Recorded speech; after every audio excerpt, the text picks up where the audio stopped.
So, what is the secret to a well-constructed bra? Hello everyone and welcome to the Intimate Talks interview series. I'm Asi Efros and our special guest today is Moira Nelson, an undisputed expert in bra construction and the founder of bralamode.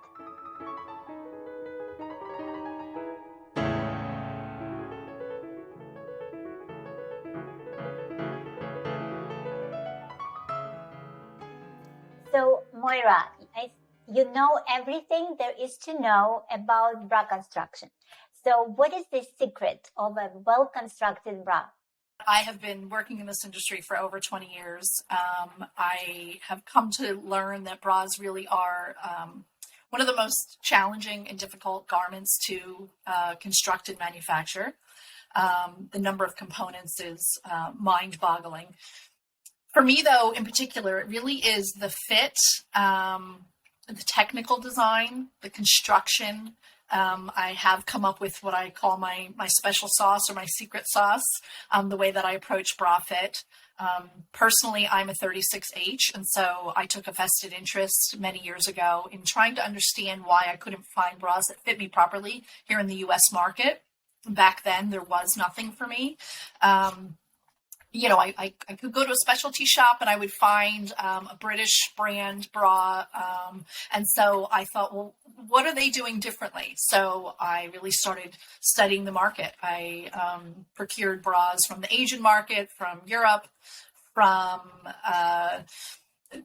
the UK, and compared to the US product and tore it apart and came up with what I think was what was missing. And that's how I approach bra design today. I look at each, the size range for each style that we're going to do gets broken up into several segments, often as many as 4 segments, and each segment is treated completely differently from the others. So that's in terms of the pattern, the grade, the, of course, the components. I mean, that's typical that you grade the components, but even in terms of the pattern and the grade is quite different from each of those segments. So I often say that a bra is similar to a suspension bridge, right? So having to support all of this weight. The human body comes in all different shapes and sizes, as we know, and there's a lot of weight, all of it in the front and none of it in the back. So how do we balance that? How do we keep things balanced from front to back? And in a bra, a lot of the support has to come from the band. People think that it's, the cups or the straps and all those sorts of things, but really the band does a lot of the heavy lifting.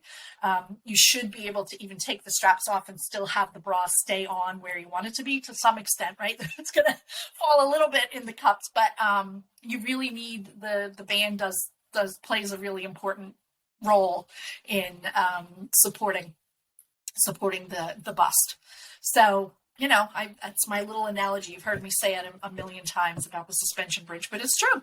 Yeah, no, it's so true. Absolutely. And it stayed with me over the years. It was such a descriptive, phrase that I'm like, oh, I love it. Well, you can visualize it, right? Yeah, I can totally visualize it. And it's about engineering. I think bra construction is about engineering. 100%, 100%. And the best technical designers, like the folks that are on my team, are truly engineers. They know if I move a quarter of an inch this way on a bra strap, what that's going to do to the underarm, to the top back wing, right, all the way to the center back of the bra. They understand everything that happens just by moving quarter of an inch in any which direction. And so you really do need a team that is expert in what they're doing when it comes to bras, right? In other garments like a t-shirt can be a little big, it can be a little bit small, really doesn't matter. A bra either fits or it doesn't fit. And some of our tolerances on our graded spec sheet, it's a 1/16 of an inch, it's an 1/8 of an inch,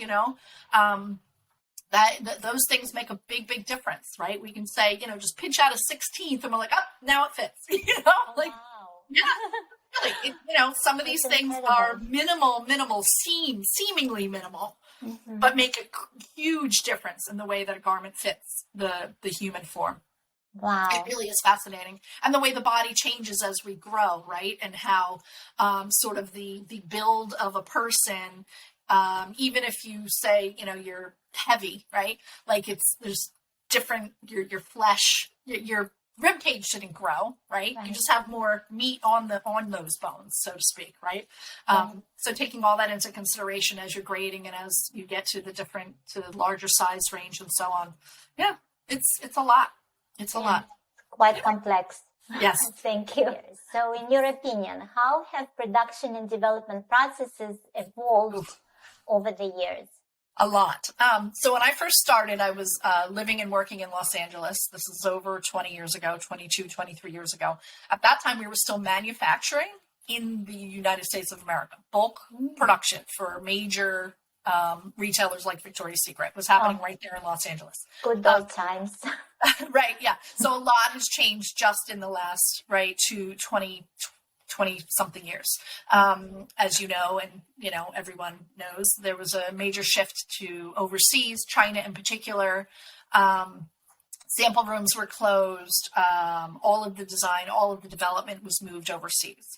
So that when I started studying 10, 12, 15 years ago about the shifts in the fit and in the quality of product, this was also something that was sort of a red flag that kept coming up. So one of the things that's different about bralamode, and that's really important to me, is that we've brought a lot of that back to the United States. So my team and I believe in that these key components, that these processes need to be overseen here in the United States. You mean development and production, right? So production still happens overseas. Okay. I want to be clear, right? Like there's, I do know a few places that can manufacture here in the United States, but it's very expensive, and they can do very small runs, right? They can't do major production. But all the design is happening here. All of the fit and all of the grading and all of that process is happening here. We fit on multiple fit models, multiple sizes for each size range, regardless of the product. Even for certain clients, we even do the pattern making here. And some of that is even still done by hand on paper. We've done a lot of sample making here as well, locally. And I think I would just say I think that this is the biggest thing that has changed, in the last 20 years, is that everything has shifted to overseas. But now the pendulum is swinging back a little bit. Like I said, the number of inquiries that we get from people recently that are specific to the fit and technical design piece of it is because they need that extra hand, and they need it done here in the United States. They recognize that their pattern makers and technical designers overseas are a little bit limited in their experience, particularly when it comes to the full bust and full figure size ranges. They have a hard time even finding models there that are built like the American consumer. So that's where, again, I take a lot of pride in the work that we do and the way that we've shifted things. And I've been doing that since the beginning. When I launched my business, 12 years ago, it was that we were going to keep a close hand on a lot of those key components here in the United States. So that was going to be a differentiator for us. And it has proven to be successful. Again, we're, regarded as experts in bra fit, construction, design. So you are a founder of bralamode, and how did you get where you are today? So I've been in the industry over 20 years. I was working early in my career for several major private label manufacturers, making, huge volume product. And at a certain point, I got a little bored with it, right? Not going to lie, right? Making 100,000 units of one style for a major retailer.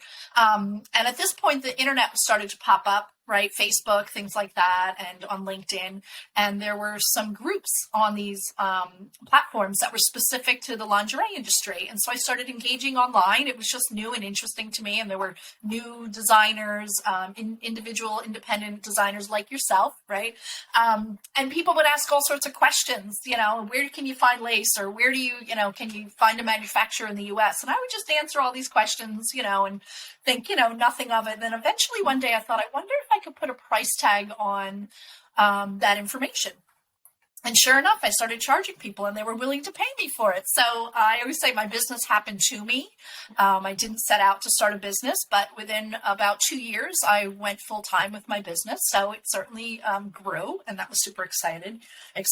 And now we're regarded as experts in bra fit, design, construction, function, as well as, we do other categories as well. So we do swimwear, including bra size swimwear, plus size swimwear. We do a ton of shapewear, heavily constructed shapewear, all the way down to, your sort of smoothie type, bonded, seamless Santoni, cut and sew, heavily constructed product as well. So maternity bras, mastectomy bras, we could go on and on, but so that's how we got started and how we got to where we are today. That's a dream story, right? of any business, of any startup, right? So tell us about bralamode. So bralamode is a full service company. I'm not just a freelance designer. I know there's a lot of folks out there that are freelance designers and doing great work. The way that we operate is that we provide a range of services. So if you hire bralamode, you're not just getting me, but you're getting my entire team. And so that includes design, graphic design, product development, production, sourcing, everything from A to Z. We work with a variety of different brands. So small independent businesses, legacy brands, venture-backed startups, and at all price points. Typically the folks that come to us hire us for our full services, but recently we've had a lot of inquiries specifically on our design, fit, technical design area. Again, I think that's what we're sort of known for and what differentiates us from other people in the industry. It's certainly a trend in the market now to be offering a wider range of sizes. And I think folks are wanting to do that and do it well and make sure that if they're going to provide those sizes, that they're going to fit properly. People are just starting to talk about what it means to be full busted. I still sometimes, folks, even within the industry, I'll say full busted and they say full figure. And I say, no, full busted. It's a completely different segment in the size range, right? And so it is still very new to some people within the industry. Like I said, sorry, I'm interrupting. Is it called like full bust and smaller back? We just say full bust. Full bust implies that you are small in the band. Circumference, right? Yes, and that your cup size is at least a double D, triple D. So there's, what we would say regular sizes. We could probably come up with a better word for it than that, but, at regular or average, sometimes people say full bust, there's full figure, and then there's also we have not yet come up with a word for it, where you're large band size and a smaller cup, right? So that's another segment. Right. Of course. Which needs to be treated differently, right? It's not full figure, it's different. So yes, of course. Well, in many of our conversations, you mentioned a holistic way of doing business. So is bralamode a holistic consulting company? Yeah, so that's really important to me. It's one of the things that I think I really like about the company is that we're not just doing one piece of the business with our clients. I have that sort of macro level brain, right? It likes to see all the pieces of something, even if I'm only going to be honing in on one area of it. So, for example, when a client comes to us and we want to start working with them on, they say, oh, we want you to design a bra for us. And I say, well, I need to know who's your target consumer, right? What are your key differentiators? Who are we speaking to? What tier of the market are you in? I really have to dig into the sort of the branding piece of it, the marketing, understanding their target consumer. That's the only way I really know how to do what I do and to do it well.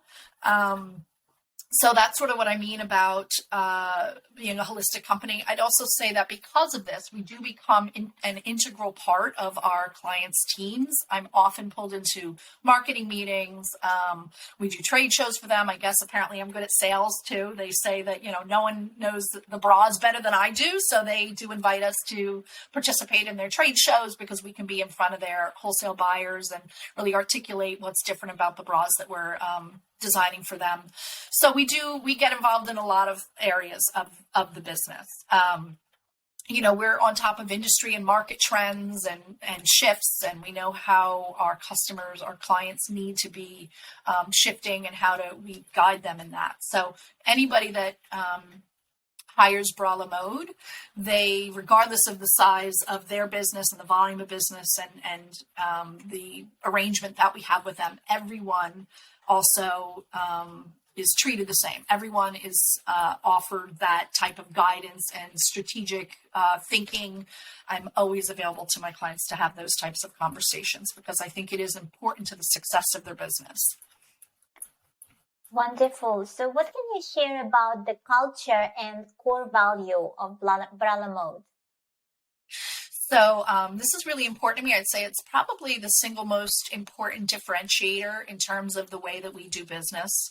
I believe in cultivating a culture of kindness, and that is amongst me and my team within our clients. I've been in this industry for many, many years and have worked for folks where I don't know that kindness was a core value for them.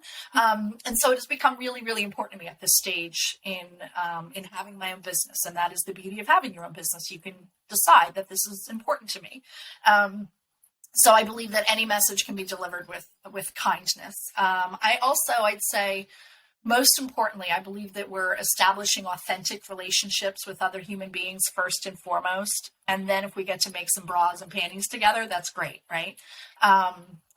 People first. I'm also a firm believer in a work-life balance. In our current culture, there's sort of a busyness has become a status symbol. And I dispute that, right? Like, people say, oh, how are you? And everybody's like, oh my gosh, I'm so busy. And the reality is like, well, we're not really all that busy, or at least I'm not, right? Like I found myself saying I'm so busy. And then I would think to myself, well, am I really that busy? So this is important, particularly for my team. I want to make sure that they know that their health, their wellness, their families, all of those things are as important as the work that we do. So that is something that's really critical in terms of the way that our company operates. And ultimately, I'd say that I feel if my clients are successful and if my team is happy and thriving and they're successful and they feel like, they want to be a part of this company and want to be coming to work every day, then I'm successful, right? And all those things have to happen first. I truly believe that, what we put out then comes back to us, twofold, triplefold, whatever. So I do put a lot of emphasis on people and making sure that, right, put the emphasis on building those relationships, and then everything else sort of follows and falls into place.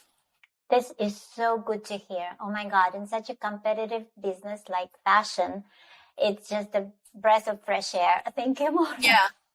I think if you were to ask any of my clients about, especially those that have worked with us for a long period of time, they would talk about the partnership that we have, the relationship that we have, the way that we work together. I think they would talk about this. I think that they would say that this is a really important piece of the way that we work together. So, and I take pride in that because I worked for that, right? Yeah, absolutely. Yeah, we create that. Culture is created and culture can be changed. And it was important for me. And I make sure that everybody that, all the contractors and everybody that works with us understands that this is the expectation, right? Oh my God. Thank you. Thank you for that. Of course. What do your clients struggle the most with, and how do you help them to overcome these challenges? So typically, our clients are at an inflection point when they come to us. Either they're a new brand, they've been around for a couple of years, and now they are plateauing, or there was, for example, a lot of new brands come onto the scene with a lot of excitement and energy and a lot of attention in their, PR, and, you're seeing them all over Instagram and social media. And then after a few years, they don't know how to get to the next level. They're feeling a little stuck. Like, how do they scale? How do they grow? I also find a lot of these types of brands that after, year 3, year 4, the founder or CEO is still doing everything, right? They're still the designer, the product developer. They're involved in the factory and and sourcing and, all these different things. And they don't know how to let go of that. And again, get to that next level in their business. They often also now are at the point where there needs some help with the fit, right? The technical design, right? Now their product has been in the market a few years. They know it's working. They know it's not working. They know they're getting feedback from customers. They're getting some returns. And so this is where we would come in and help them to then get to that next level. We work with them on, again, design and the fit, the technical piece. Sometimes we're asked to completely rework the fit of existing styles. Sometimes they bring us in just to work on new styles. It's exciting. It's great to be able to sort of help them get to that next level. And then again, like I've said, we also do a lot of work for legacy brands that have been around for many, many years. Same type of thing. They need help knowing who are they, where are they headed, who are they in today's market, right? They may have been around for 80, 90 years, but who are they today, and how can they differentiate themselves, and how can they compete with these new guys that are taking market share, right? You've got Savage X Fenty and Skims and Parade and, all these new exciting brands that are popping up, and they feel a little threatened, right? And so and you've got to stay competitive. So we work. Those are just, two examples. The one thing I'd say that they all, though, have in common, everyone that comes to us, is that they want and need help with the design, the fit, the technical design piece of it. That really is, our key differentiator there. All right. So where do you see yourself and your company in the future? So we're growing and rapidly. We're speaking with new potential clients every week, and I'm sending out proposals on a regular basis. So that's exciting. I think more and more people are outsourcing their design, product development, and production teams, right? And looking for to unload that. And so they hire my company. And so their entire department is outsourced to me, and they allow me to oversee the operations. Obviously, we're in very close touch with them. We have, weekly production meetings and check-in meetings with our clients. But it saves them time and money and effort. And again, those founders or owners or CEOs can be focused on building their business, whether that's marketing or whether that's, procuring new wholesale buyers, whatever it is that they need to be doing to build their business. So we're growing, and we're growing quickly. And as far as the company bralamode itself, in terms of where we might be headed, I think there's a lot of opportunity. We're pursuing a variety of different partnerships. I'm a big believer in collaboration. We're a relatively small industry. I'm talking to folks in the industry on a regular basis. I am always willing to share the wealth. When someone, passes me a referral, I always compensate them, and very generously, because I believe that, again, what you put out comes back to you. So I'm very happy and very willing to share with others. I think that someday we'd like to have our own brand.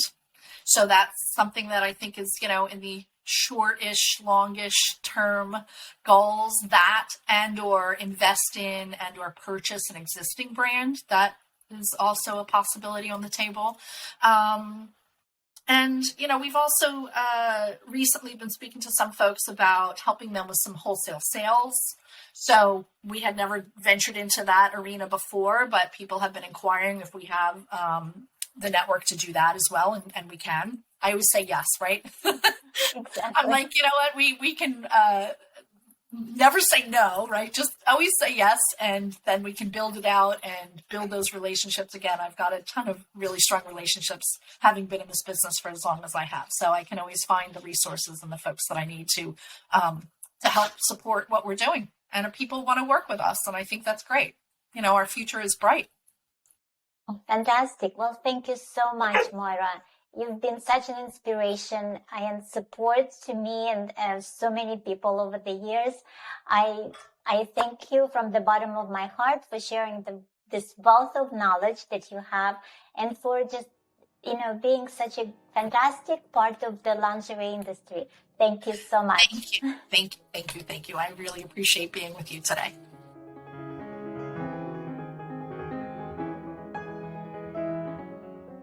If you found this content useful, please like the video, comment, and subscribe to the channel to see more videos from the Intimate Talks interview series. I'm Asi Efros. Thank you so much for watching.